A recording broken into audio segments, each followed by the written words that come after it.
Welcome to the second part in this mini-series about the history of Flamingo Land. Now, if you saw last week's episode, you'll know that was the kind of early years before this really became a theme park. It was kind of still a zoo at that point, more of a kind of local park, and that changes as we head into the 80s. Now, the first thing that happened, the first attraction, and again, I can't be spot on with these dates at this point, it gets clearer as we go further into this, is around about 1980-ish, we started to see pedalos. Now, I mean, you all know what a pedalo is. Here's a picture that I found. I mean, it looks like it's been taken through a cheese grater.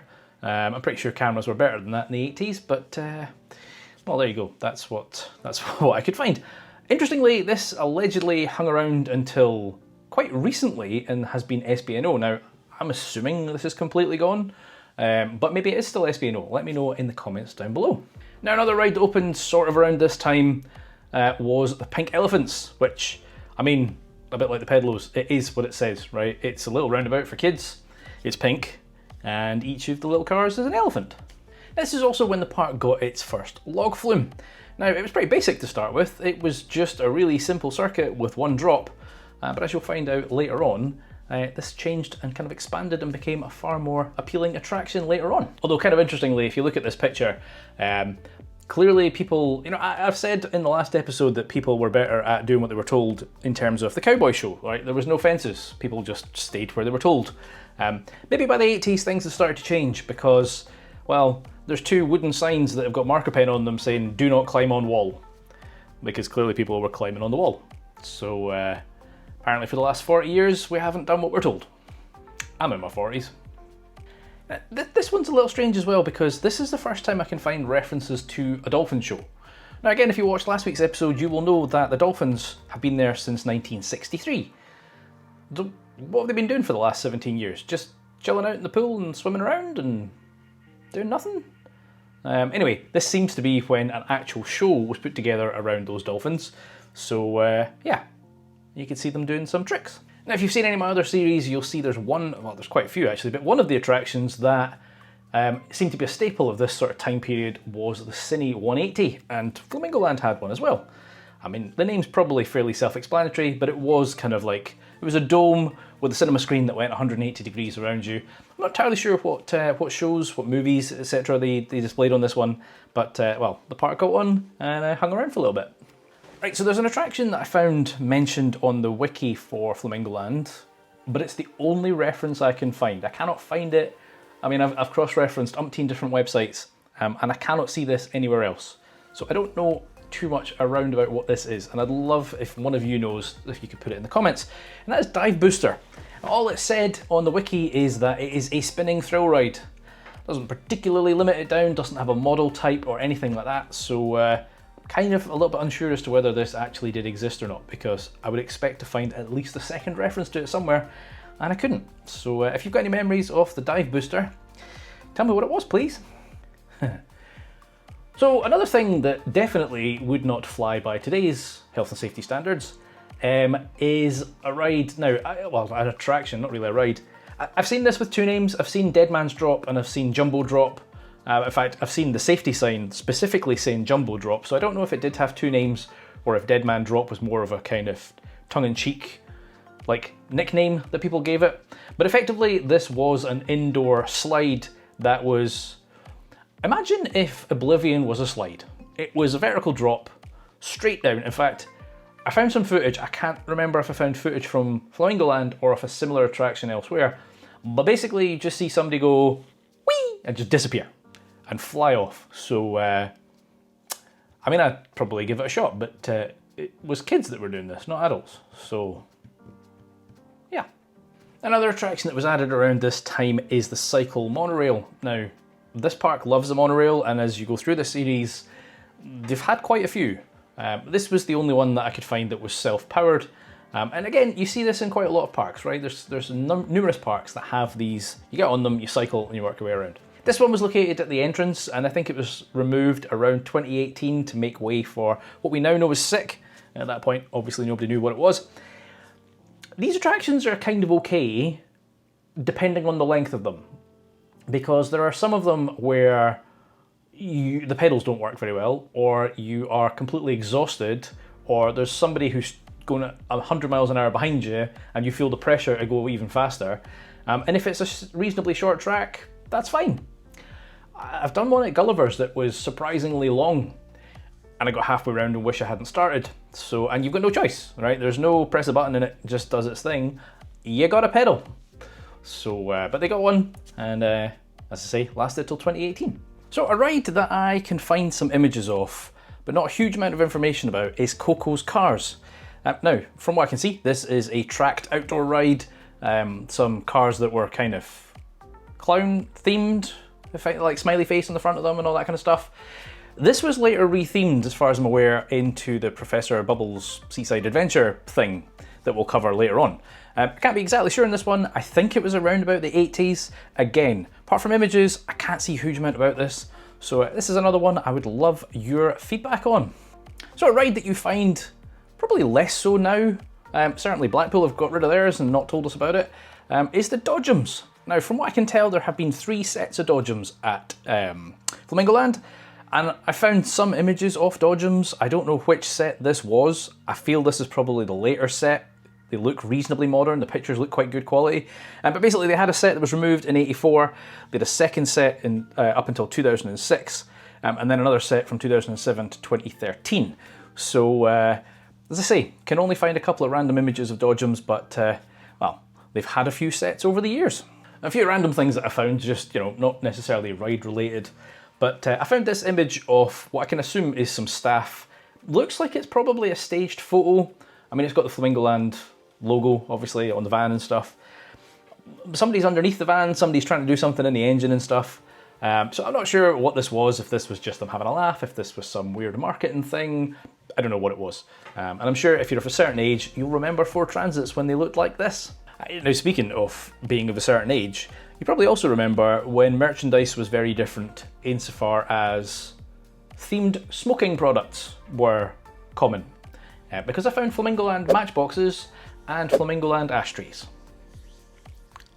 I mean, not that it would happen, but what's the modern equivalent? Vape with Flamingo Land on the side? It just doesn't seem like the kind of thing that you would want to buy these days. So it's just really odd that there was a time when this was the sort of thing people bought. Right, 82 saw the addition of another coaster. Kind of. I'm not sure if this counts as a coaster because it's powered. And I know there's lots of people who are very strict about what is a coaster and it has to be gravity driven. But this was their Go Gator ride. Now it's still there as far as I'm aware. It's definitely not a ride I've been on because, well, my ass wouldn't fit, to be frank. It's one of those ones, you'll have seen them in a few parks, but it's a really simple circuit. Kind of goes up and down, but it's basically a circle.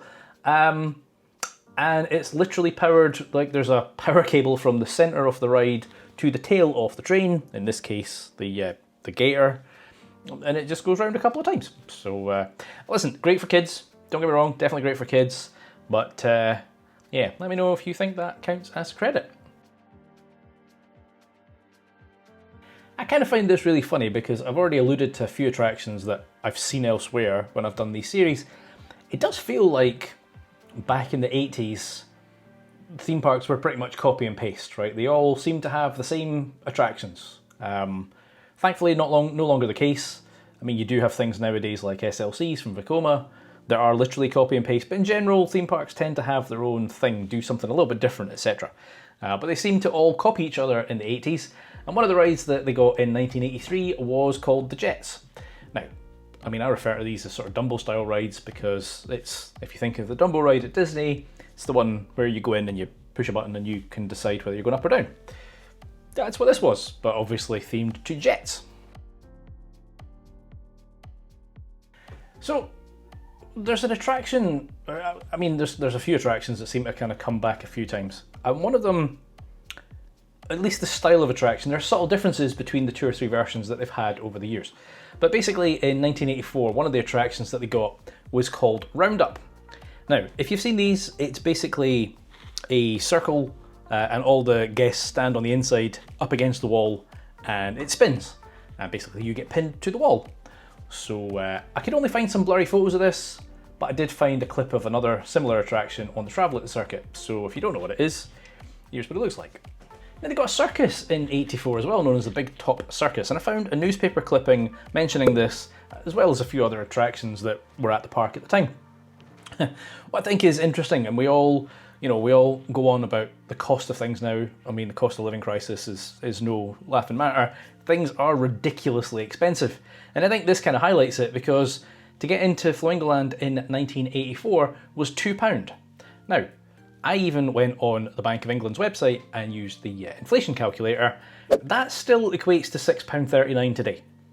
So I know money isn't worth as much now as it was in the 80s, but it ain't £6.40 to get into Flamingo Land. It's like 6 times that.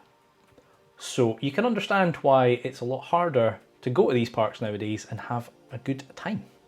Now, I've already mentioned that there's some conflicting information when you look at it. I mean, it's the internet, right? I don't know what I was expecting here.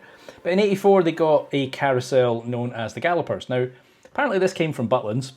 Fair enough. From what I've seen, it claims that it's still at the park. Now, I don't remember it, and I can't see it on their website on the list of rides. So my gut says it's no longer there. But if any of you know otherwise, then please do correct me down below, because surely if it still existed, it would be on the website. I don't think I saw anything that maybe like a name change. But yeah, certainly the places that I was looking say it's still there. I can't find it, and I can't think where it is either. So let me know. Now, I mentioned a couple of years ago when they got the Cycle Monorail that the park loves a monorail, because as you'll see, there are many to come. And one of them was in 84, and that was the Zoo Monorail. Now, I mean, no prizes for guessing, it goes around the zoo. Not all of it though, it goes around a pretty small patch of the zoo. And I think, to be fair, that is my main gripe with most of the transportation things that are in the park today, is they kind of seem a bit pointless. Like, I would understand a zoo monorail if it was like a good 15-20 minutes, a bit like the Pleasure Beach Express. It goes around most of the park, right? The zoo monorail doesn't go around most of the zoo. It goes around a tiny little bit. So, like, what's the point? I mean, I get it would be a lot more expensive if it did go around, but it would also be a lot more enjoyable, and I suspect more people, myself included, would use it. So, anyway, 1984 is when it was added, and as I say, there's more monorails to come. So in 85 we got Klondike Creek. Now, I think I mentioned this previously, that they had a log flume, and the belief is, I don't think it's been confirmed, but certainly the working rumours, as it were, is that the old log flume was extended with parts from a log flume from Drayton Manor, and it went from being a single drop to a triple drop. And the next thing that was added in 85 was the vintage cars. Now, they still exist on the park today. They're not called vintage cars anymore, they're now Wacky Races, or Little Monsters Wacky Races. They're right opposite Mischief Mansion. I ain't been on those. Maybe I need to go on them. Now, the next ride is another one of these rides that every park seemed to have at this point. And there's I can only think of one example still left in the UK, and that is in Thorpe Park, because up until a few years ago, Towers had one, and they got rid of it, and that is a Huss Enterprise. Now, imaginatively, it was known as Enterprise. Seems quite a lot of parks when they got this, they just didn't bother renaming it, they just called it Enterprise. Although, from this picture that I found, it was just called Ent. Now, I'm saying that all the parks copied each other and they all had the same attractions. This next one I've never seen before, and I'm curious if any of you remember this one. Now, it was known as Century 2000, and apparently the model type is a Ramba Zamba, which is a great name for a ride. Basically, I mean, conceptually it's very similar to a lot of the other attractions. You have a number of arms, it's quite tall. You have a number of arms with the gondolas at the bottom. Now, the gondolas are kind of close to being sort of 90 degrees from the arm, maybe slightly off. But basically, as the arms extend out, that angle of the gondola doesn't change. So as it goes out, you go like this. And it kind of looks like you're fairly steep at one point. I mean, I'm assuming it's just a lap belt. Maybe there's a lap bar, I don't know. But yeah, different ride, certainly one I've not seen elsewhere, and well, that was added in 85. Right, we're back to copying each other again. So another ride that every park seems to have. They do have one right now, although not this one. is a pirate ship.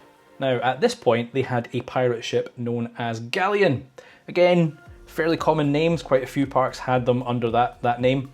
This one obviously has left the park. We'll get to their current pirate ship in a few episodes. This one left, and I believe it is currently at Gulliver's. Alright, 86 saw the installation of another coaster, quite a decent one by the looks of it. I mean, it was a Pinfari coaster, so maybe not that decent. It was known as Crazy Loop. Now, I did find an image of Jeffrey Thompson from Blackpool Pleasure Beach and John Wardley testing this out when it first appeared in the park. So again, as I say, parks were kind of copying each other. I think for the most part, I don't know what the situation is like nowadays. I don't know if the parks are all friendly or if there's rivalry, but it certainly seems when I've done these history series that there was kind of quite a community amongst the parks, and they would regularly kind of visit each other, and not in a competitive way. It was just, oh, I want to see what you've got. Oh, I might want that too. Which probably explains a lot of the copy-paste that I mentioned earlier. Interestingly, this seems to be... Now, we're still in the 80s, so I don't think health and safety is a term that had been coined at this point, because there's a picture here of a member of staff who has climbed up the structure. Now, I'm not sure how he climbed up. There does seem to be some ladders, but it's clearly not a simple walkway up there. Certainly not one for guests. And he's kind of just hanging on at the structure. And now I don't know if he's fiddling with the wheels, because the train's stopped at the top of the lift hill, or if he's trying to shove it. In any case, doesn't look like the safest thing to be doing. The shoving it thing though, I mean, I did a video a while back. I can't remember what video it was. But basically, Gotham Escape over in Park Warner, so modern coaster, got stuck on the lift hill. And the way that they fixed it, they went up a crane with a stick and they shoved it. So yeah, some things haven't changed. So sticking with the theme of copy and paste, they also added a ride known as Razzle Dazzle. Now the model type was a satellite ride. Again, as I've just said, you'll have seen this in plenty of other parks. Now I can see some pictures of it in Flamingo Land. I can't find any footage of it in Flamingo Land. So if you don't know what this ride is or how it behaves, here's a clip from it in another park. Now this is a park that seems to be quite comfortable spending money. There's quite a few stories throughout this series where they make some pretty hefty investments, like into the millions quite comfortably. And again, in the 80s, that would have been a much bigger investment than, you know, this is a £1.5 million investment. But don't get me wrong, I'm not saying £1.5 million is small change nowadays, but in the context of a theme park, it's certainly not big. I mean, you look at something like Icon in Blackpool, that was 16 million. So 1.5 by today's standards isn't huge, but in the 80s, that was a fairly hefty investment. And for that, they were planning to expand the park with some extra shops, some restaurants, and also some work on the zoos. Oh, and some shows. There's only one zoo, I don't know why I said zoos. Now, unfortunately, this is when we start to see some accidents in the park as well. There's a few of these throughout the history of it, some of them worse than others. The first one is, and I find this one a little bit strange, we'll cover this next year because there's a little bit more to this, but basically a 2-year-old was hit by a falling branch. I'll leave that there just now, put a pin in it, we'll come back to it. Because the other one is way more severe, and that is that a member of staff sadly lost their life. Now, they were electrocuted whilst working on one of the amusements. It's believed that they were kind of doing something with the coin box or something. They'd only been working for the park for a very short period of time, a matter of weeks at this point. What is bizarre is that the park was only fined £1,000 and had to pay £144 court fees. That seems a little bit crazy for... I mean, it sounds like there was neglect involved. So, you know, if that's the case, and I'm not saying it was, I'm just saying if that is the case, then that's a fairly small fine. Certainly be a lot larger nowadays. So 87 saw quite a few things added. Well, I mean, as I kind of alluded to previously, they were planning this big expansion, so it's not surprising we started to see some stuff happen. Some of it was just little kids' rides, so the first thing we got was Flying Clowns, which operated until 2023. Now I know it's a kids' ride, but the clip that I found, Jesus, it's slow. Like, painfully so. There's another ride that was added in 87, and I think it's still there. Pretty sure it's still there, and that is Balloon Race. Now, this is similar to an attraction I mentioned when I did the Camelot series, which I think is now at Gulliver's. But basically, it is, I mean, it's a set of flying balloons with sort of the baskets that you sit in and they sort of swing out. I want to say that's over by Mumbo Jumbo. Let me know if I am right, or if it's something else I'm thinking of. Right, so the third attraction added in 87 was the octopus. Again, it's another one of those kind of classic things that you'll have seen many times, right? No surprises, but interestingly, the clips that I found of this one, it's terrifying. Like, if you see the face of this octopus, that's a kid's ride? Seriously? Now, another attraction that was added in 87 that I kind of got a bit mixed up when I was doing the research, because there's two similar attractions that they've had. And this one was the flying chairs. Now, I initially was like, oh, that's just a wave swinger. Fair enough. And I found pictures of a wave swinger. Turns out the wave swinger comes later. The flying chairs, conceptually very similar. I mean, it's still an attraction with swings on chains that spins around. But from what I can tell, the key difference, and again, please do correct me if I'm wrong, but as far as I'm aware, the key difference here is that the wave swinger rises up quite a bit, whereas the swinging chairs did not. And the last attraction that I can find is an animatronics show, which allegedly cost £250,000. And I think they got ripped off. Now, it was is it the Billy Bob show? Yeah, the Billy Bob show. It's pretty similar to the animatronics show that I mentioned in the Blackpool series. Doesn't have the same catchy ditty that the Blackpool one had. It's basically some terrifying looking animatronics. I mean, theming's come a long way in the last 40 years, thank God. But basically, they would kind of sing and dance and stuff. So, well, here's a little clip of them. That'll come out tomorrow. Bet you bottomed out of that tomorrow. Right, so last year I mentioned a couple of accidents, and I said put a pin in one of them because I'm about to mention it again. Remember that kid that got hit by the branch, the 2-year-old? And also remember how when I mentioned the member of staff that lost their life and the fact they were only fined something like £1,000, which I said was ridiculously cheap. I was just like, how can you put somebody's life that cheap, right? They were ordered to pay £1,500 for this incident with the 2-year-old. Now, I mean, none of that makes any sense to me. First of all, unless that tree was like obviously dangerous and should have been cordoned off, which may be the case, potentially. I mean, it was a part of a tree that collapsed, right? How's the park responsible for that?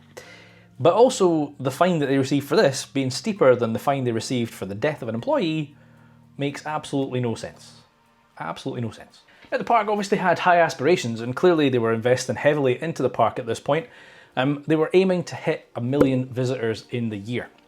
And part of the way that they were trying to attract people to the park was that by visiting the park, I don't know if it was just automatic, because bear in mind at that point, it wasn't digital, so they wouldn't have your details and stuff. They basically had a prize draw to win a car. Not just one car though, they were giving away a car every week in the summer. Which is crazy. That must have cost an absolute fortune. But they did it. Now I found a picture of a double-decker bus covered in a gigantic advert for the park. As some of you will be old enough to remember when buses looked like this, and when adverts were quite this cheesy, shall we say.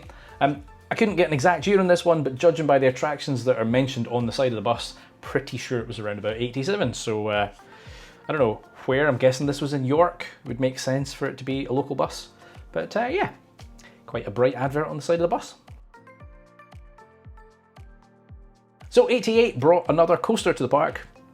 Again, it was a kid's ride and it is still there to this day. Now, when it first opened, it was known as the Dragon Coaster. It is still there today, known as Dino Coaster.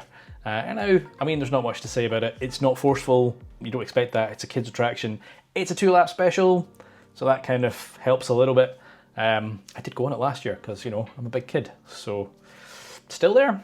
Now, one of the things I've already mentioned is that this park absolutely loves their transportation rides. And I was critical about the zoo monorail earlier, where I said it went over a small section of the zoo and you didn't get to see much. Well, this year they put in the cable car system and it went across a much larger part of the zoo. Still not all of it by any stretch of the imagination, but I think the height that you were at on this obviously was higher than that monorail, so you did have a much better view around the park. And I think it would have been quite nice. No longer there, unfortunately, so can't get those views anymore. it's a bit of a random one, but I like finding weird things in the newspaper. They had a darts competition, and the professional darts player, Bobby George, was going to play against the finalists to see who would win. Right, I mean, I can't show you too much of this one. So I tried to find if there was places where the park is featured as a location in a TV show or a movie, and there are a few. We'll cover some of those later on in the following episodes. The first one I could find, though, was a movie called Fruit Machine. I don't know what the backstory of this movie was, but there was a section of it filmed in that dolphin enclosure. The little bit that's strange, and I'm definitely not putting it in here because, well, it's family friendly and I'll get demonetized, is that the trainer, female trainer, stood up on a platform and the dolphin jumped up and undid her top and she was exposed. I mean, I don't quite get the reference. I don't know what that was all about. She seemed to be quite proud of herself, so it was intended and not accidental, and the crowd had kids in it. So maybe don't watch that movie with your kids. If you saw my recent visit, last year, maybe the year before, when I was going around the zoo, in fact I think it was last year, I was talking about the red pandas that they had.